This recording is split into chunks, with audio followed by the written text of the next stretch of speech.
Hello everybody, in today's video I'm gonna show you how to share Instagram story to Facebook story. So first open your Instagram application, then in the bottom right corner you can find your profile picture, tap on that.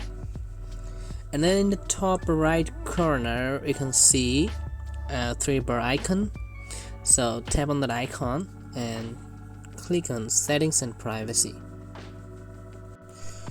Now in this page you can find account center in the top position, so tap on it, and here you need to click on connected experiences, so tap on here. Now you can find sharing across profiles, tap on that.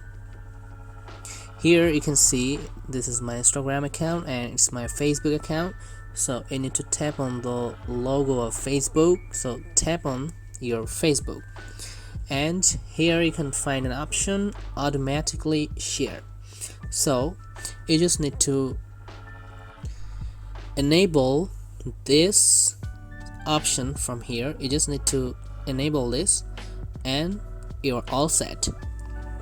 So this is the option. Now if you share a story to your Instagram account, it will automatically be shared to your Facebook story, so you just need to turn it on.